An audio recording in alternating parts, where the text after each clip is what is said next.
হিজাব আন্দোলনের মুস্কানের কর্ণাটকে বিজেপির হার। কর্ণাটকে কাজ করেনি মোদি ম্যাজিক, বিজেপির হার স্বীকার। ভারতের দক্ষিণ পশ্চিমাঞ্চলীয় রাজ্য কর্ণাটকের বিধানসভার নির্বাচনে বড় ধরনের জয় পেতে যাচ্ছে দেশটির সবচেয়ে প্রাচীন দল কংগ্রেস। ইতোমধ্যেই রাজ্যের বর্তমান মুখ্যমন্ত্রী বিজেপি দলীয় বাসবরাজ এস বোম্মাই পরাজয় স্বীকার করে নিয়েছেন। স্থানীয় সময় দুপুর পর্যন্ত প্রাপ্ত ফলে রাজ্য বিধানসভার 224টি আসনের মধ্যে কংগ্রেস 134টি আসনে এগিয়ে ছিল বলে এনডিটিভির প্রতিবেদনে জানানো হয়েছে। রাজ্য ক্ষমতাসীন ভারতীয় জনতা পার্টি বা বিজেপি এগিয়ে আছে মাত্র 65 আসনে। সাবেক মুখ্যমন্ত্রী এইচ.ডি. কুমারস্বামীর জনতা দল বা সেকুলার এগিয়ে আছে 22 আসনে।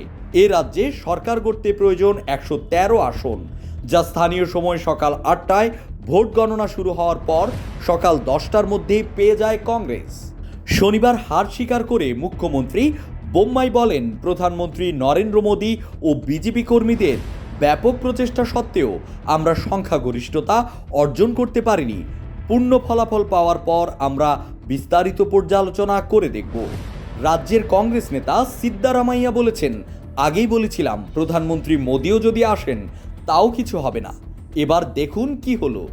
ভারতের গণমাধ্যমের খবর অনুযায়ী কর্ণাটকের নির্বাচনী প্রচারের শেষ 10 দিনে মোদি সেখানে 17টি সভা করেছিলেন, রোড শো করেছেন অন্তত 10টি।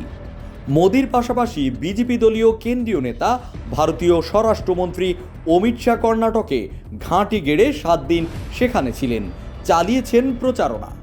এর পাশাপাশি উত্তরপ্রদেশের বিজেপি দলীয় মুখ্যমন্ত্রী যোগী আদিত্যনাথ, আসামের মুখ্যমন্ত্রী হিমন্ত বিশ্ব শর্মা, মধ্যপ্রদেশের মুখ্যমন্ত্রী শিবরাজ সিং চৌহান সহ অনেক বিজেপি হেভিওয়েট কর্ণাটকে প্রচারণা চালালেও শেষ রক্ষা হয়নি। 5 বছর আগে 2018 সালের নির্বাচনে বিজেপি 104 আসন পেয়ে রাজ্যের সবচেয়ে বড় দল হয়ে দাঁড়িয়েছিল, কিন্তু এবার পুরো চিত্রটাই বদলে গেছে। ব্যাপক উন্নয়নের প্রতিশ্রুতির পাশাপাশি মোদি হিন্দু দেবতা হনুমানকে অর্থাৎ বজরঙ্গ বলি নিয়ে ধর্মীয় কার্ড খেললেও তা কাজে দেয়নি।